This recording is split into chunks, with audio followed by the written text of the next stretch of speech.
ஹரஹர நம பார்வதி கேட்கப்படுங்க. தென்னாடுடை சிவனே போற்றி, ஏகம்பத்துறை எந்தாய் போற்றி, அண்ணாவுடையம் அண்ணா போற்றி, காவாய் கனக திரளே போற்றி, கூளை கண்ணி கூரன் காண்க அவளும் தானும் உடனே காண்க. திருச்சிற்றம்பலம். திருநீலகண்ட யாழ்ப்பாணர் வரலாறு. சோழ நாட்டில் எருக்கத்தம் புலியூர் என்ற ஊரில், இன்று ராஜேந்திரப்பட்டினம் என்ற ஊரில் பாணர் மரபில் திருநீலகண்டர் என்ற சான்றோர் வாழ்ந்து வந்தார். அவரும் அவரின் மனைவியார் மாதங்க சூளாமணியாரும் சேர்ந்து சிவபெருமான் எழுந்தருளிக்கும் சிவாலயங்களுக்கு இறைவனின் புகழை பாடும் பாடல்களை தங்களது ஆளில் இசையமைத்து பாடும் வழக்கம் கொண்டிருந்தனர். எனவே அவரை அனைவரும் திருநீலகண்ட யாழ்ப்பாணர் என்றும் அவரது மனைவியாரை பாணினியார் என்றும் அழைத்தனர். திருத்தல யாத்திரையாக சோழ நாட்டில் உள்ள சிவாலயங்களை வழிபட்டு மதுரை திரு ஆலவாய் என்று போற்றப்படுவதும், சொக்கநாத பெருமான் சுயம்பு மூர்த்தியாக எழுந்தருளிருக்கும் திருக்கோயில் உள் செல்லாமல் கோபுரத்தின் வாயிலில் நின்றவாறே தனது யாழில் பல பண்களில் இசையமைத்து பாடினார். பிறந்த குலத்தின் மரபினை கடைபிடித்து திருக்கோயிலின் உள்வராத பாணனாரின் இச்செயலினை மாற்ற திருவுள்ளம் கொண்டது சிவபெருமானின் திருக்கோயிலில் இருக்கும் திருத்தொண்டர்கள் அனைவரும் கனவிலும் தோன்றி பாணனாரை திருக்கோயில் உள் திருமுன்பு அழைத்து வரும்படி கட்டளையிட்டார். அதன்படியே மறுநாள் திருத்தொண்டர்கள் திருநீலகண்ட யாழ்ப்பாணரை வரவேற்று இறைவன் திருமுன்பு அழைத்து வந்தனர்.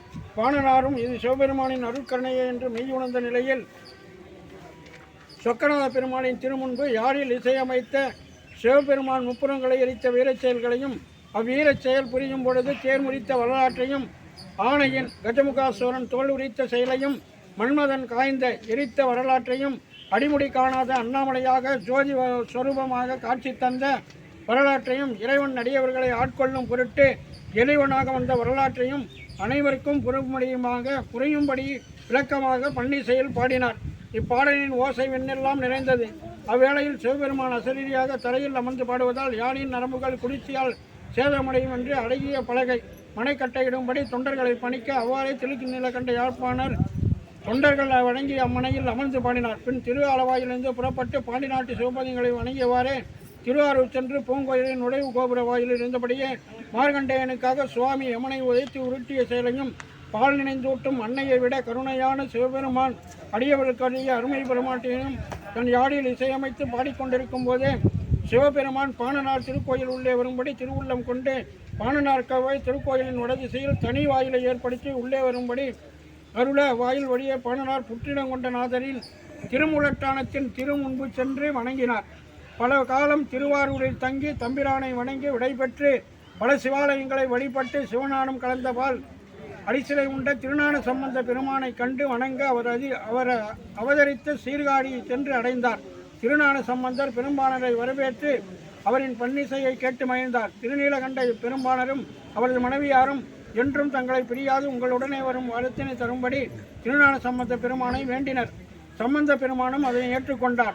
அன்றிலிருந்து சம்பந்த பெருமானுடன் சென்று அவர் பாடும் பதிகத்திற்கேற்றவாறு யாழில் இசை அமைத்து வந்தனர்.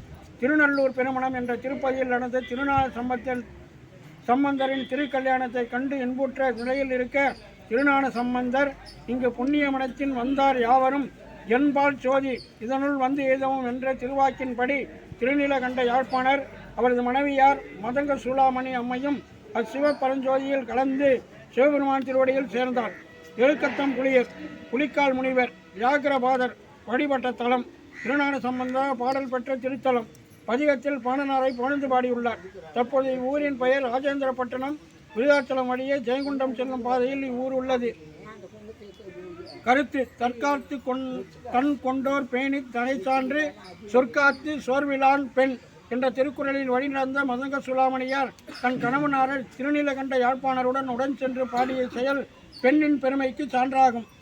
சமுதாய கட்டுப்பாட்டினை மதித்து தங்களுக்குள்ளேயே ஒரு முடிவு செய்து கொண்டு கோயிலில் உள் செல்லாத வாயில் நின்று பாடியது பாணனாரின் உள்ளம் பாங்கை நமக்கு உணர்த்துகிறது.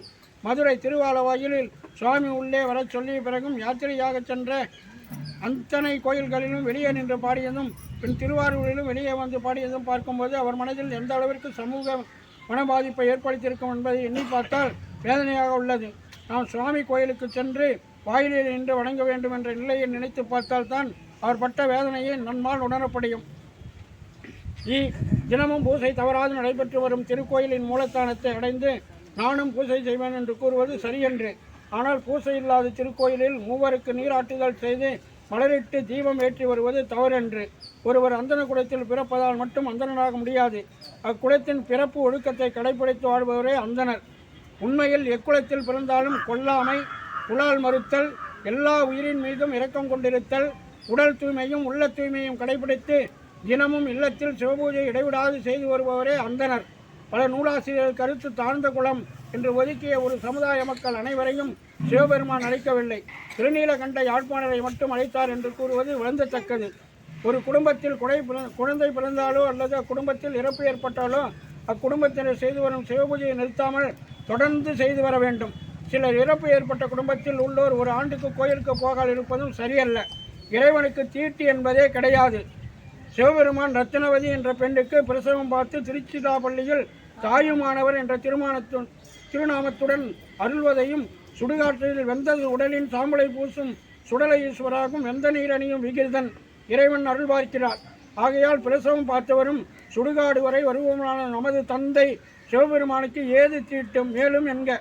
உண்மையில் தீட்டு எது என்றால் பிறர் மனைவியை விரும்புபவன், பிறர் பொருளை விரும்புவன், கொடை புரிபவன், சிவத்தை அறிந்தும் மாமிசம் சாப்பிடவன், உடலுக்கு தீங்கான உணவை உட்கொள்பவன், அன்பில்லா மனமுடையவன் எவனோ அவனே தீட்டுடையவன் ஆவான். மற்றும் ஒரு சிந்தனை, விலங்குகளின் தோல் மற்றும் நரம்புகளே இசைக்கருவிகளுக்கு பயன்படுத்தப்படுகிறது.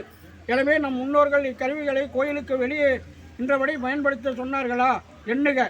குறிப்பு: திருஞான சம்பந்த பெருமானின் வரலாற்றில் திருநீலகண்டர் முக்கிய செய்திகளான